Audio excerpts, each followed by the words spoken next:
Hello everybody، چطورین بچه‌ها؟ خوش اومدین به این ویدیو از کانال یوتیوب میلاد ولف داش دیولپمنت. ما توی اینجا اومدیم چیکار کنیم؟ خب من بعد از سال‌ها اومدم، اصلا این چنل خاک خورده بوده.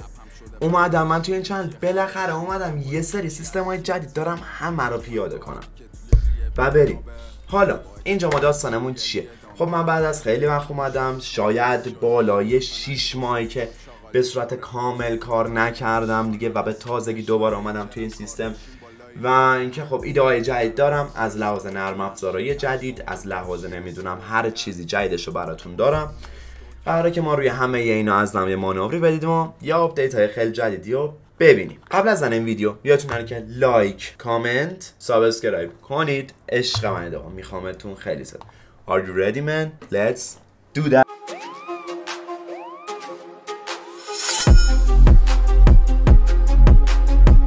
حالا ما اینجا چیا رو داریم؟ من خب خیلی وقت بود گفتم بهتون نبودم. ما یک کیوب کور قدیمی داریم، یک کیوب کور جدید داریم. کیوب کور قدیمیمون چی داشت، چی نداشت، اصلا داستانش چی بود؟ این بود که ما توی کیوب کور قدیمی خب یه سری کدا فرق می‌کرد، یه سری از اپتیمایز انجام نشده بود، یه سری از خیلی اصلا عجیب بود. کیوب کور قدیمی مثلا مثل کیوب باس بود یه جورایی که اصلا کلا داستانشو نمیدونم دیالوگش کلا فرق.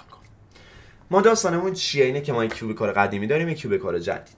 ما وقتی که بریم مثلا توی خب توی قسمت کیوب کور، همون بیس سرورمون و قسمت شیر و قسمت آیتمز دات لوا، یه چیز خیلی عجیبی ما اینجا میبینیم که کیوب کور قدیمی کل آیتماش با کیوب کوری که جدیده و ورژنش جدیده خیلی فرق میکنه و اگه شما بیاید اینو به صورت کامل کپی کنید و بذاریدش این طرف، ضرر میکنید، چون هیچی نمیاد واسهتون بالا، عملا به هیچ دردی نمیخوره. این چیزی بود که من اومدم وارد 5 شدم دوباره و چیزی بود که دیدم به وضوح هم قشنگ همه چیش پیداست. گفتم خب چیکار کنم چیکار نکنم. یه ویدیو گذاشته بودم درباره نصب نرم افزار پایتون. حالا اون نرم افزار پایتون رو اول ببینید، بعد برید سراغ اینجا. من اگه بیام از این طرف، اون نرم افزار پایتون رو من اصلا به خاطر این گذاشته بودم که یه سری از کدامونه، یه سری از کارمون با استفاده از نرم افزار پایتون، یعنی اون خیلی چیز مهمیه. یعنی اونو اگه مثلا نصبش نکرده باشید، عملا این ویدیو براتون هیچ اهمیتی نداره. ما اینجا ما چیا رو داریم؟ یک کیوب کور اولد داریم، یک کیوب کور نیو داریم. چیا توشون هست؟ خب اگه من بیام اینجا اصلا ساختار نوشتاریشون رو ببینم، اینجا زده این خط 7 نوشته که ویپن آندرلاین کاتانا. اینجا یه شکلیه نوشته، اینجا یک کروشه باز کرده و بسته با یه تک کوتیشن و یه مساوی زده و اومده سراغ دیگه. اینجا اینو نداره، یعنی اینو پاک کرده عملا ازش. مساوی نوشته، اومده اینجا باز کرده تازه و اومده به شکل دیگه اینا رو اومده همه رو از هم نوشته. خب حالا یه سوال قشنگ، این که من اگه که بخوام بشینم نهار تا صبح همه رو بنویسم، باید اصلا چی کار کنم؟ خیلی سخته. انقدر خطه، ببینید اصلا خطاشو 3449 تا خطه که اگه شما بخواید مردونش هم حساب کنید، این اسپیس های وسطش هم بردارید، میشه 3400 خط. نهایت نه 3000 خط. خیلیه بخواید بشین اینا رو بنویسید. میخوام بهتون یکی از بهترین حرکات و یکی از مثال هایی که با استفاده از نرم افزار پایتون میتونید بزنید و میخوام بهتون اینجا یاد بدم. میایم چیکار میکنیم؟ خب من اینا رو میبندم. شما میایم، من 2 تا لینک گذاشتم تو دیسکریپشن ویدیو. یکیش کیوب کور آیتمز کانورت که مال خود گیت هاب، دمشم گرم این کس که اینو گذاشته. آنکا کلاود، نمیدونم چی، نه ایمانکا کلاود، آره فکر کنم همینه، دمش گرم. اگه اسمش اینه که اومده یه هم چیزی گذاشته، یه نرم افزار گذاشته با استفاده از پایتون، توی ریکوایرمنتسش نوشته پایتون، لینک دانلود پایتون هم نوشته توی دیسکریپشن، براتون لینکشو گذاشتم. شما خب روش که میزنید میاد توی یه همچین جایی و شما روی دانلود پایتون که میزنید دانلود میشه. حالا آموزش از کجا ببینید؟ آموزشش توی لینک توی ویدیو قبلی من هست به صورت کامل و جامع. میاد شما اینم دانلود میکنید و اکسترکتش میکنید. خب میاد کجا؟ من اکسترکتش کردم، اومد اینجا کیوب کور داش آیتمز داش کانورت.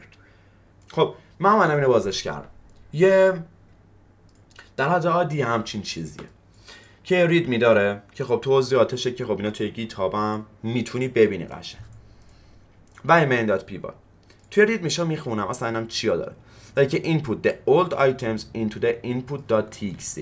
یعنی چی؟ یعنی که واسه اینکه بخواید از این گزینه استفاده کنید حتما باید توی فولدری که اینجا هست یه input.txt اضافه کنید. من نیو میزنم، یه تکست اینجا میذارم. input.txt من اینجا میسازم. حالا ما دو تا راه داریم.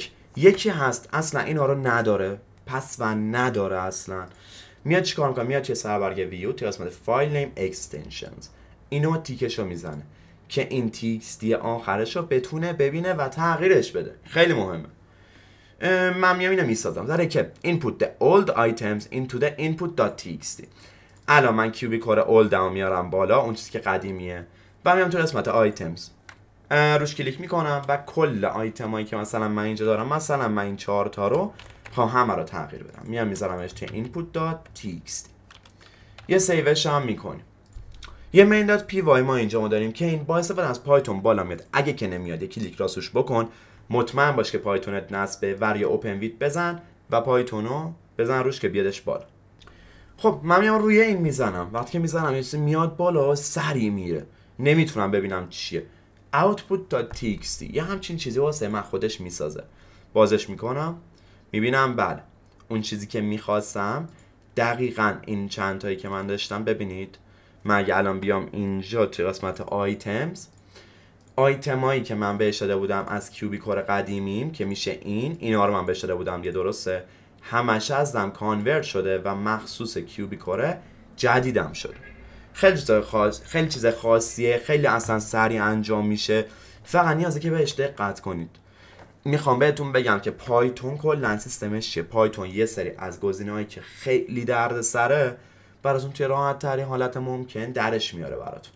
پایتون یه سری برنامه نویسی داره که همه رو ازم تیکه تیکه آموزش رو میدم بهتون اگه که بشه، چون خیلی سخت نیست، زمان میبره و خیلی ازم کارهای عجیب و غریبی میخواد.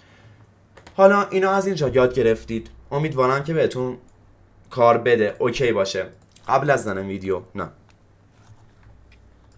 و اینکه براتون اونقدر را کار بده بهتون و اینکه بهتون نره که حتما این ویدیو رو هر صورت که دوست داشتید لایک کنید، کامنت بذارید و سابسکرایب هم بکنید و اینکه شیر هم بکنید. یه ممنونتون میشم دیگه، عشق منید. میخوام ان شاءالله توی ویدیو بعدی میبینمتون. Let's go. به ما زنگ بزن چیزی داشت نیاز، مرد هزار چهره نداره ماس نیاز. رفت مدینه فاصله قاچاق چیا، سر چند درآمدش مثل قاچاق زیاد. چینتم پیاده میرفتی یکی دزدید ره، واسه حد دعوا نزن به پلیس سنگ. اگه رفیق سروشی واسه خبر بد دارم، گولا داغ قد خورشید.